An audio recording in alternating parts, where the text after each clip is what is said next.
Hello, my name is Mike Crook. I'm the Director of User Experience here at Metricks. Welcome again to today's webinar. Thank you again for joining. So let me hand this over to Marcus. He is our host and our Chief Marketing Officer who will guide us through today's presentation. So go ahead and take it away, Marcus. Wonderful. Thanks so much, Mike, for the introduction. It's wonderful to have everyone on the call with us today. I can't help myself. I have to start with the title, Show Me the Money. I'm not Tom Cruise, but I'll try to play that part today. But we're really looking forward to this program today, where we're talking about iris reporting for GME. This is one of those programs, if you've attended any other shows that we do with Metricks, every program is a little bit different, right? Sometimes we're interviewing people like the guest that's going to be walking through a lot of everything today, Natasha. Sometimes we talk about how to do things, whether that's how to do things with inside the Metricks software or how to do things different at your organization from a process standpoint. Today's not a how show, though. This is a why show. We're going to be talking about, hey, at every institution that does this iris reporting, do you as a coordinator understand the valuable role that it plays in your organization and really understanding the why behind that program? Natasha and I were talking about there's different aspects. There's many things that you have to do as a GME coordinator. And you'll typically discover that some of those tasks, the administration might not even know you do them. They might not know how important they are. But when it comes to iris reporting, everybody knows about it. So we want to do everything we can today to get all of our attendees to have that common understanding of the valuable role, in fact, that iris plays in our organizations. So I'm going to go on to the next slide here. I'm going to give you a little bit of information about Metricks for those of you who maybe have never attended one of these webinars or know who Metricks is. But Metricks offers a software platform for both UME and GME education, as well as allied health, veterinary, etc. The team works with you on things like process development. One of the things that we know, software is just a tool. So we want to have your processes dialed in to make sure that what you're doing inside Metricks actually reflects the way you manage your GME department. Teams obviously needs to provide with you with in-depth training. And how do we do that? Well, it's through industry-specific support. If you took a look at the biographies on this team, you'll see a lot of the people that work for Metricks from the very top, Santosh Cherian, emergency room radiologist. Going lower in the organization, we have onboarding specialists that have actually done what you do in GME and UME. So a really deep bench of expertise on the team should you decide to become a Metricks customer. One quick note about the Metricks software itself. We say that it's built with modules.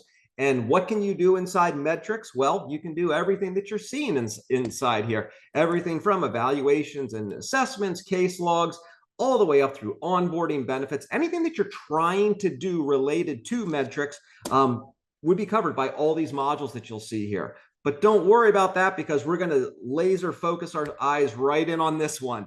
It's all about iris. That's what we're going to be talking about today. We're actually not going to be talking about specifically how it works within Metricks. Today's program is, again, about the why, but certainly the team is available for questions about how to run iris reports better inside the software platform.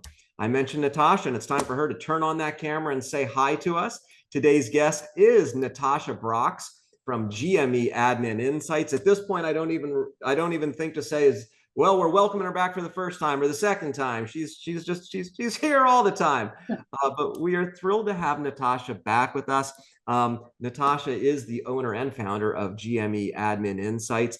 And here at the Metricks team, we look to her to let us know what's going on in the industry. How can we provide more value to the GME coordinators and administrators that are out there? So Natasha, I'd like to welcome you to the program. Natasha, you're one of these people that we always talk about how important your job is. And I think you're the one who shared this line with me that when I asked you, how you think about your job, I think the line that you used with me was, Marcus, we're in the business of manufacturing doctors. And that's pretty cool. Was that you? Did you give me that line? I don't know, but it sounds like me. I'll take it. I was trying to recall. I'm pretty sure you're the one who told me that. But Natasha, it's a really important business that you do. And today we're going to be talking about one small facet of that job that you say it's a really important one. And I guess the first thing we want to do here is we want to do a level set, right? Yes, you always have to do a level set. Yes. So let's go. So Mike's gonna be firing up now. Here's what's going to be happening here. Mike's going to be firing up a single poll question for you today. I think last time we had two. Today we just have one. But today we're going to get a gauge for our team. And what you're going to find here is the answers to this one particular question. That's going to frame a lot of our conversation today. So Mike's already got the question launched. Are you familiar with IRIS and its role in your program? And hey, listen, you're like, choice one is, why am I not joining Marcus and Natasha today? I could have done this whole thing. Maybe you've used IRIS a bit, but you're still learning. Listen, it's okay if you're coming into this program fresh as a daisy and you're asking, well, in fact, is IRIS a flower? You know, tell me a little bit more about it. It's interesting, Natasha, and one of the things, as we transition to this next slide right here, what is IRIS? Here's what it is at a super high level, Natasha. So when you're sitting around the kitchen table and somebody says, tell me a little bit more about IRIS, you know, at its most basic level, what do you tell people? Very basic. I'm like, that's how we get paid. Very basic. That's how programs get paid. That's where your money comes from when it comes with the residency and, you know, and the resident. So that's the very basic part of it. It's your money. That's when you say, show me the money, that's where it's at in IRIS. And we talk about, obviously, there are a variety of benefits that you get from those IRIS reports, but unlike any other aspect of the GME coordinator job, this one is tied directly to hospital reimbursement. And if there's a problem or a challenge with your IRIS reports, it could be how your program gets penalized. And that, I think, Natasha, that was one of the big ahas for you when you looked at your job. And you can almost, as a coordinator, you look at all these things that a coordinator does, and it's a stack list. But this is the one that hits the pocketbook, right? This is the one that you found that when you're doing this job, this is when the organization really wants to be you know, dotting all the I's and crossing all the T's, right? Exactly. Yeah. And because you got to think, when, you know, a program coordinator comes on, they're just doing the work. They're putting things in their RMS and their resident maintenance system, right? Like New Innovations or Metricks. So you're just putting the information in. You're putting in their date of birth, Social Security, their rotations, but you don't understand that behind your input, this is where all the reporting comes from, you know, it comes from. So, you know, with IRIS, even though it's a tool used by the hospital, you know, to report all of these informations about like residents and fellows, if you have it, to Medicare. So this is our primary purpose, to ensure that we secure the reimbursements, you know, for the cost of training, the physicians, you know, their salaries, their benefits, even our expenses, you know. So IRIS, it really does play like a crucial role in supporting GME and in all the programs. Right. I'm going to go forward here a couple slides.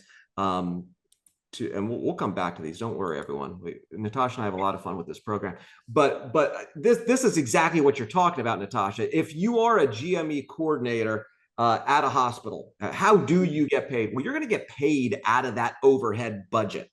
Right. How does a doctor get paid? Well, the doctor is going to get paid out of their fee for services. But that last line, Natasha, that's exactly what we're talking today. Residents get paid differently. And let's just bring our audience up to speed on how a resident actually gets paid and how that's tied back to IRIS. So they will get paid, like you said, through the IRIS reporting. So when you input everything, like I said, it goes to Medicare, right? It goes to the CMS. And then they equate, you know, in the back end, everything, you know, IRIS, you know, the residents and, you know, where they're going, are they in-house, are they out-house? And then the department or the institution then gets that money. And then that's where, you know, even though you think, oh, a resident is getting paid as an employee, since they are employee of the institution, yeah, they're getting paid by the institution, but they're getting paid from IRIS, the money that we get from CMS through our IRIS reporting. So that's where it could get a little bit confusing, because you think they're getting paid just like any employee, but if they weren't there, then for us to submit that information to CMS, then that money wouldn't come. Right. So they truly do get paid from the CMS that we get the money from. Excellent. That is a tremendous synopsis there. Let's take a look then, for those who are saying, I need to understand a little bit more about it. When we talk about those IRIS reports, so obviously it's going to be tied back to the reason we're doing it is for the reimbursement. What all goes into that data? Oh, so much goes into it. So you have, especially when they first come on, right? And that's where it all starts. It all starts when you bring them, after you match and you bring their information over. IRIS is collecting like I said, their date of birth, where they went to school, if they're international resident or not.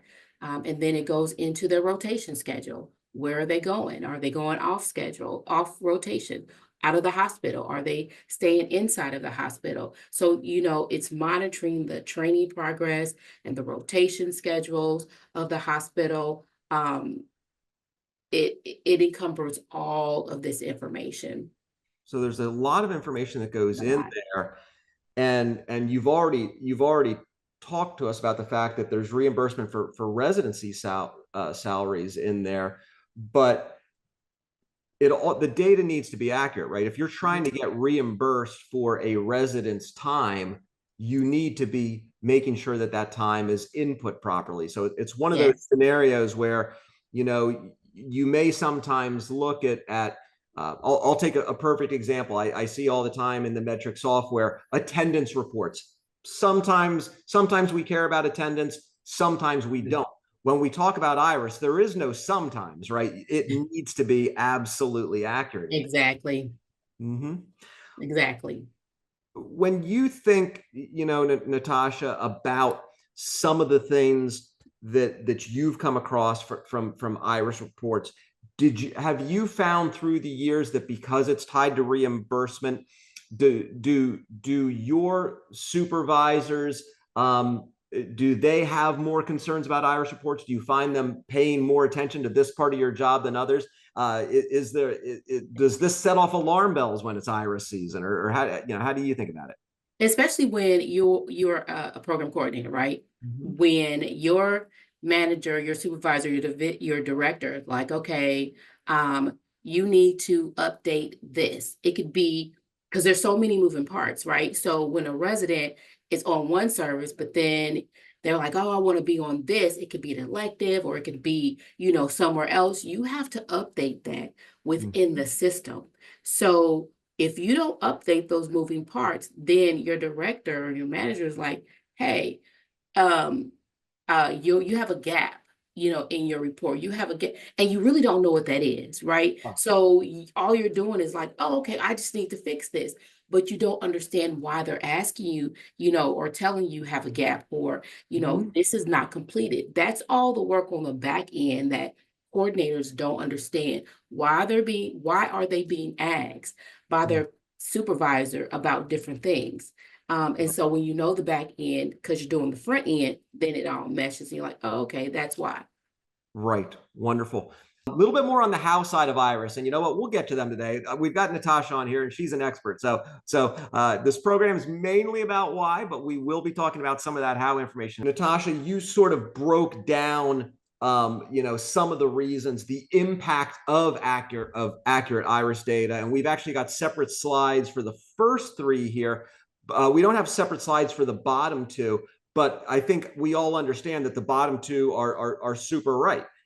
Patient care, we want to make sure that we're actually ensuring the hospital can deliver those high quality evidence-based care to patients, and also data integrity. And listen, Metricks is a software company, so we love to talk about data integrity, but it's like anything, right, Natasha? If you're trying to manage your system. Well, managing your system means you understand where your residents are at all times. So Exactly. we're not going to talk any bit more about patient care and data integrity, but we are going to drill down a little bit more on the other three. So talk to me about, and this is where we get into it, and oh my goodness, there's some really scary words here in these bullet points. I see we see the word penalties. I see the word denied payments.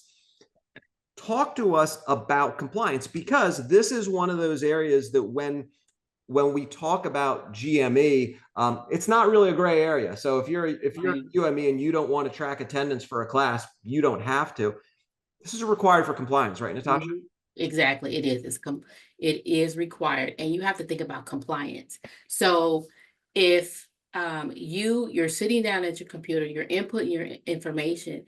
If you input the wrong or the incorrect information within your RMS system, right, you can lose that funding, and because you're out of compliance now, and it can take 2 to 3 years, sometimes up to 5 years for CMS to um, look at this information and then be like, oh, you are out of compliance. We're going to not only charge you, but we want that money back, right?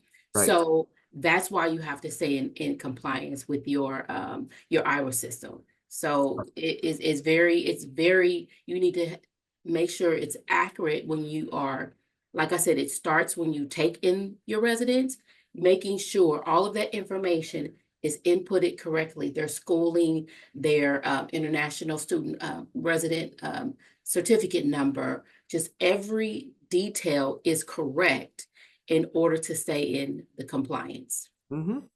Wonderful. Natasha, we had a question come in. How you mentioned, and I used the term IRA season, but I think you actually corrected me on that, Natasha, when we were planning this program, because you don't typically think about an IRA season in your business.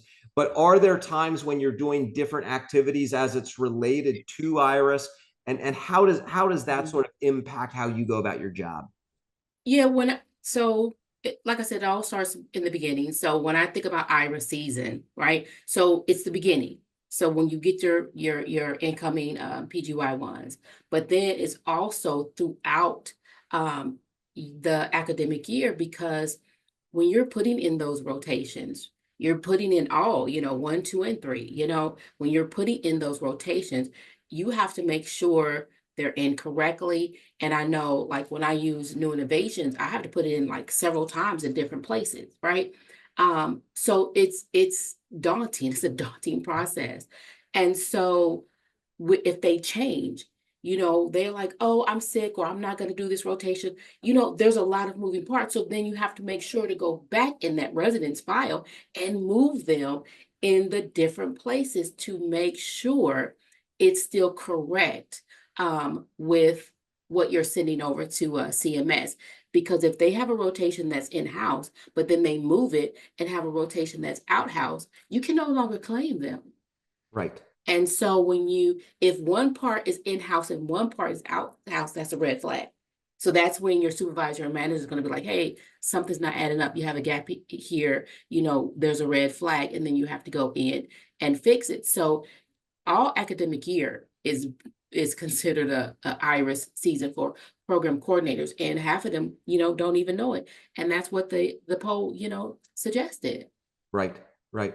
When we talk about the impact, it starts with compliance, and then as I look at our 3 slides that we're going through here, they really, I think, in many ways escalate to the simplest thing that can happen, or perhaps the less catastrophic thing that can happen, up to more catastrophic things. So obviously we have compliance concerns that we would always be caring about. But the next one, as you mentioned, is compliance is tied directly to funding losses. So walk us through that. Oh, here's the losses. We can't be shown the money if we don't, you don't know where the money is. So it all goes back to inaccurate data that is placed within your RMS system. So once you have that data in there and it's not right, then it's calculated wrong. Mm-hmm. It's not calculated right. So if they're calculating more money than it should be, then, you have to pay that money back with expenses or with the fees. So you're losing money, or the hospital is losing money. And Right. then you have, like, without the proper funding that you once thought you had, it can run the risk of, you know, residencies. I don't really want to say closing down, but the hospital has to take on the brunt of that money now, because they have to pay back money with additional expenses. Yeah, it's a really good point, because if you think about what's happening at the hospital level, so Mhm. if we were to say that in the course of a given year, I'm just going to do a random number here, that we're paying $500,000 to residents in the hospital budget, they're not going to say they have $500,000 to residents. They're going to say we have $500,000 to residents, which we expect will be offset by $500,000 in reimbursement. So they are expecting that reimbursement. So if that reimbursement doesn't come, suddenly there's a $500,000 hole in the budget. And that's what we want to be protecting against. Now, so getting out of compliance is not good. Losing funding is arguably worse, but probably worst of all, what you're also protecting is the accreditation, right? Right. Right. Because, like I alluded to before, if you continue to report inaccurate information, and this is why a lot of times in the background, they're trying to clean it up. So when they report, it's correct. But let's just say you report inaccurate information. Once you start paying back all of that money, which could be in the millions, then you risk, having your accreditation withheld or not, because now you have to pay this money and you don't have money to pay the residents or give them the quality teaching and learning, and or give them butterflies or sim labs, and so now you go, you know what are you doing? Yeah, right. So without, you have to maintain the money in the budget, unfortunately, in order to, give the residents, the quality education that they came for, when you think about it. Excellent. So we have this slide here. So why do program coordinators need to know about Iris? Well, that's the past few slides that we've gone over, but the reality is it's the part of your job that is tied directly to hospital compensation. And and unfortunately, it's one of those things that it's not like they'll give you more money if you do it exceptionally well, but what's at risk?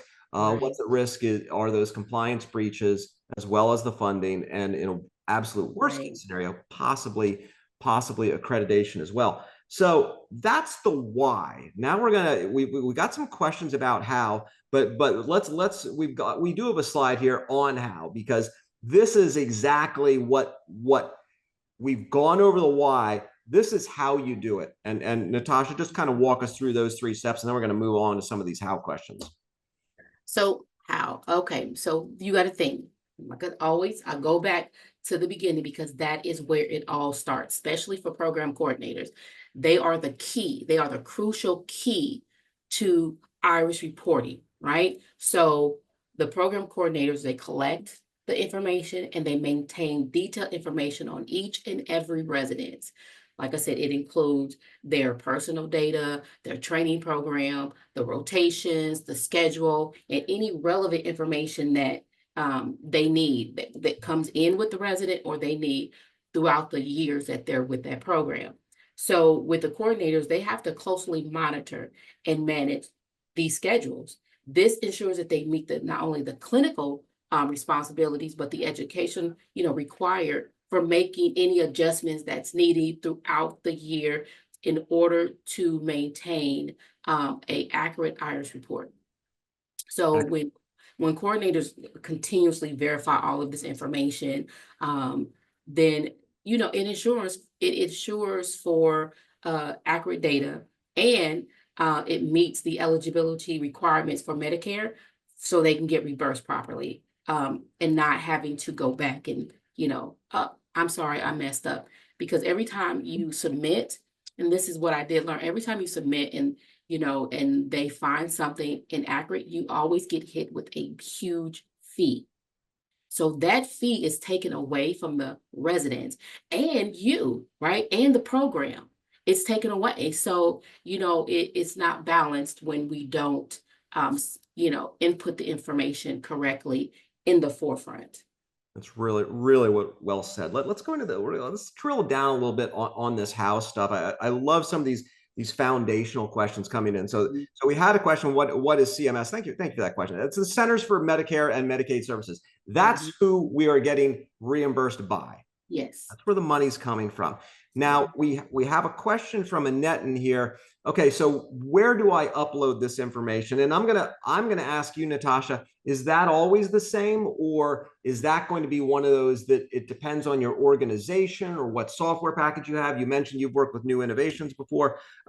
Just talk to me about how you prepare these reports and how they get uploaded and where they get uploaded, based on your experience. Okay. So yeah, so once like all the program coordinators, once you put in the forefront and everything on the back end, and it really happens with either your CFO, your director, or your data analysis person.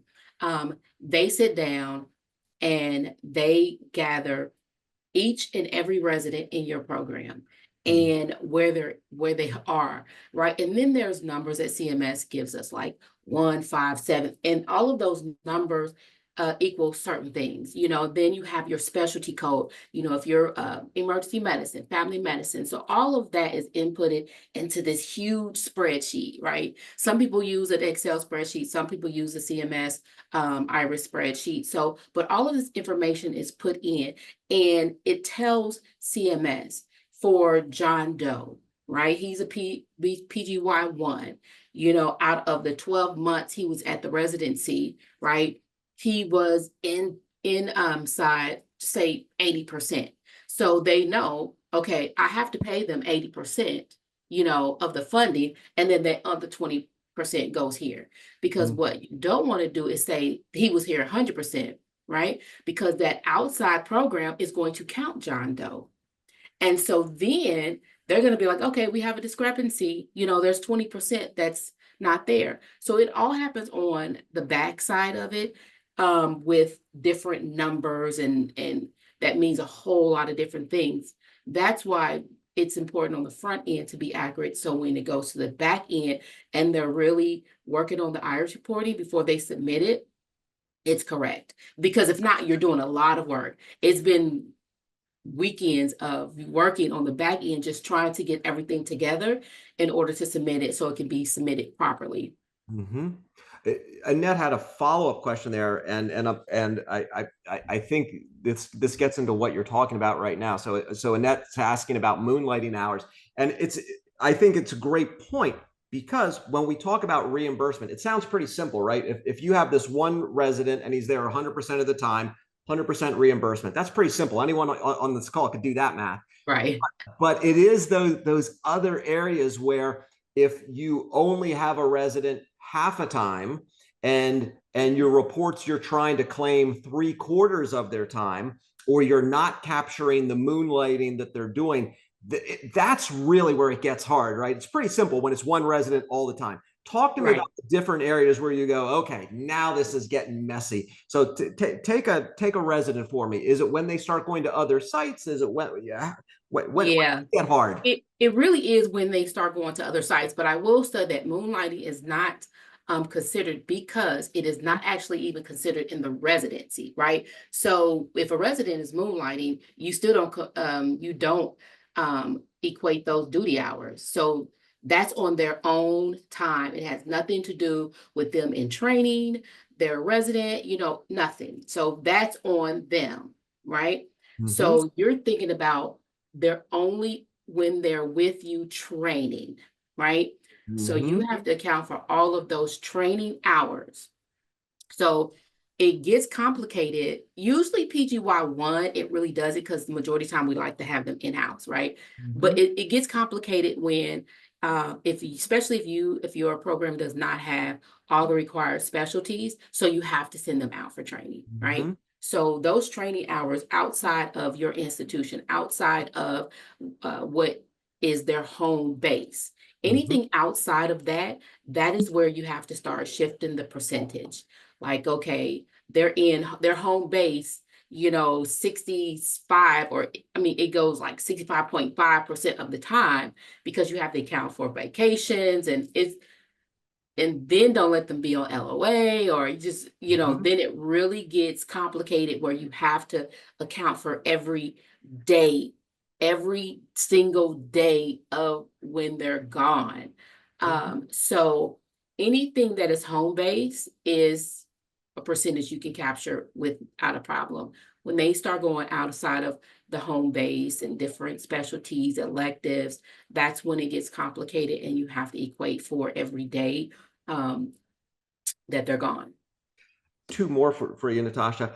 The first thing I would ask you is we have a lot of newer coordinators on this call, and I'm curious, when we think about iris reporting, is that one of those things? And the analogy I'll give is I've got my son-in-law does my taxes every year for me, and I know every year there's new tax updates that come out that he needs to be up to date on those.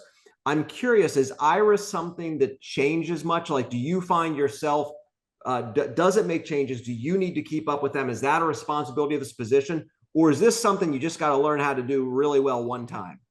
Well, this nothing is one time, Marcus.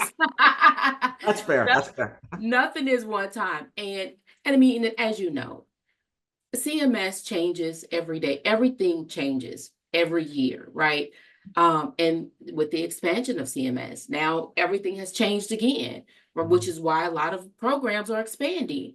So this is a continual thing that you have to keep up on. But I will say, that's why a lot of new program coordinators, they don't know about iris, because this is not their day-to-day job. I will say that, but they're not even taught about it. And I feel, and this is just me, when a new coordinator comes on, at least give them the basics of what iris is, because when they input the information in on the front side, it affects the back side.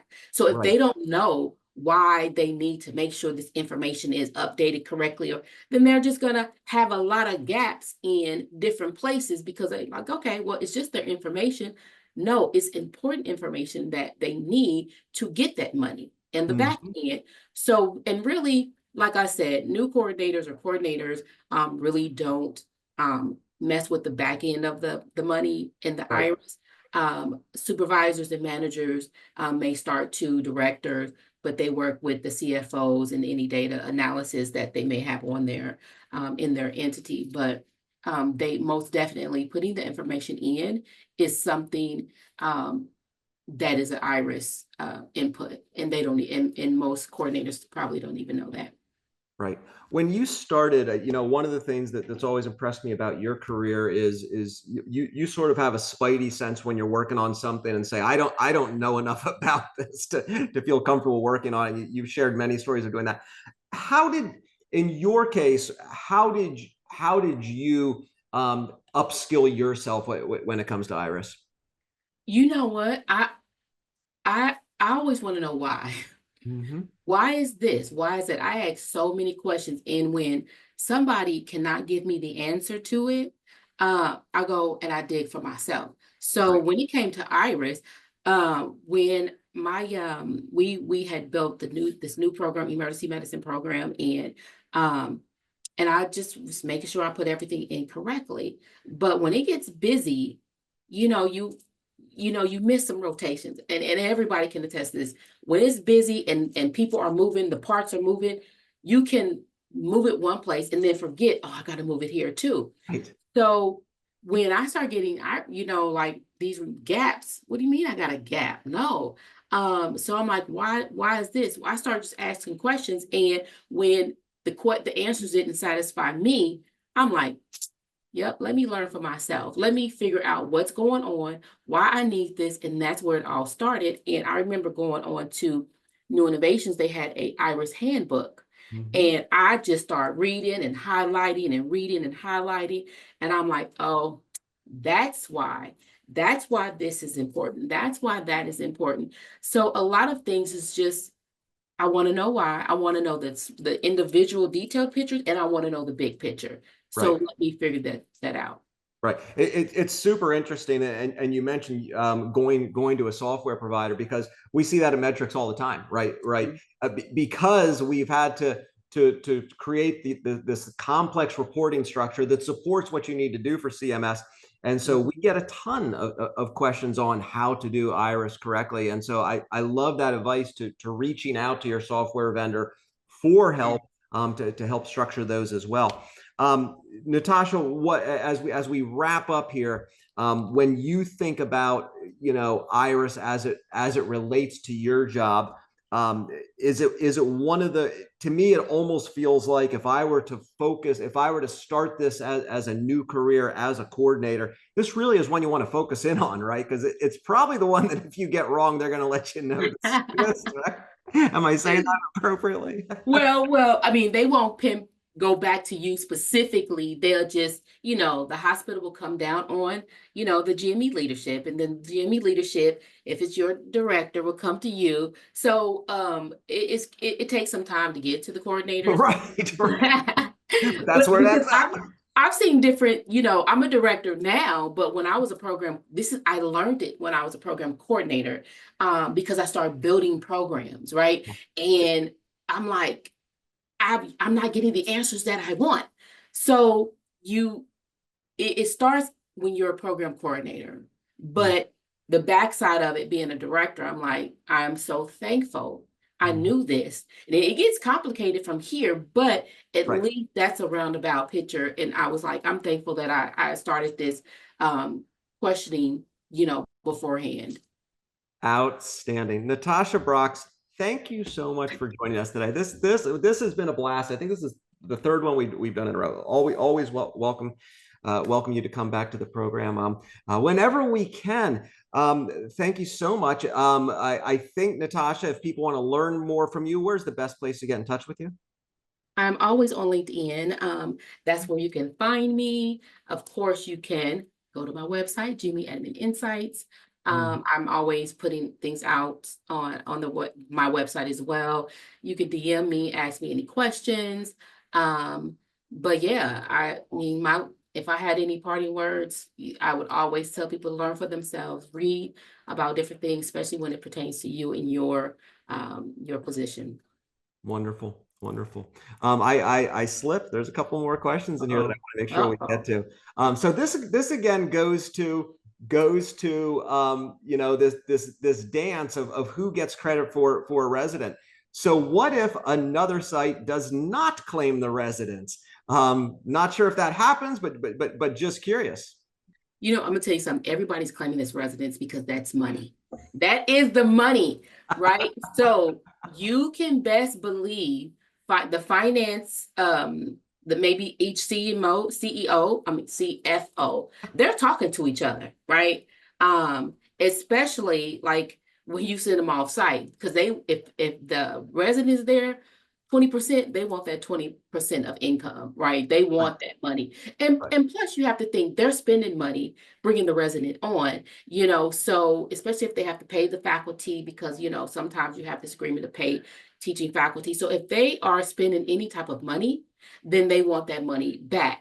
Residents are eating there, they eat for free, or they may have a meal ticket. So they are spending their dime and they want that money in return. Yeah. And wow, Natasha, you nailed that answer, because let's go back to the why of this. The hospitals want to get reimbursed. So there is no resident out there that's not getting claimed. What's more likely, and this is why there's a conflict, is if two people are trying to get paid for this resident. That's where the red flags go up. Right. So great question, Annette. I love Annette. Yeah, that's a super question. We've already asked you about if you want to learn more and feel comfortable with the Iris process. Any other resources that you would recommend people look up? It really, I mean, if they really want to know, I mean, you can read any information on CMS, but that really is going to pertain to your CFO. But I would just say get comfortable being uncomfortable, asking questions. Asking questions is key. And then, like you said, Marcus, whatever system that you use, reach out to their customer service. Like, okay, I don't know about this. What's going on about this? And they should be able to help you. Like I said, Innovations had a handbook. Metrics, I already know, Metrics is hands-on, so they can help you as well. But whatever system you use, if you need information or if you need help, if you need to ensure that you're putting things in correctly, reach out for that help. And I would suggest this too. Once you reach out for the help and you get the help and make a how-to so you can refer back to it if you need to. Right. It's really well said. And yes, absolutely. Metricks is there to help out our customers. Many of you on this call may be familiar with Chris Ducote, and he knows more about Iris than people really should. Our wrap up slide here. Hey, listen, Iris is critical for managing resident information. That accurate data, it ensures the compliance with Medicare. And program coordinators, you live at the fulcrum of this. It is one of the most important things that you do. Hey, listen, if you want to learn more about the Iris module inside Metricks or any of those other 20 modules that we showed you above, feel free to scan that code that we have right there. Once again, Natasha, thank you so much for sharing your time. The final question we have coming in today was, how in the world can we want to keep up with what Natasha's doing? There's her LinkedIn right there. So feel free to look her up on LinkedIn. And Natasha, thank you so much for joining us today. This is good. Thank you. Yeah. Wonderful. Let me know if you have any questions, guys. Terrific. Have a good day. Wonderful. So, hey, thanks so much for joining us today. This was a really great crowd. Wonderful questions. Great having you all with us. Please feel free to visit the website at metricslab.com and learn more about Metricks software for UME, GME, allied health, veterinarian, nursing, et cetera, et cetera. Metricks Lab, practice medicine, not software. For everyone on the Metricks team, I'm Marcus Grimm. Have a great day. Mike, go ahead and shut us down, sir.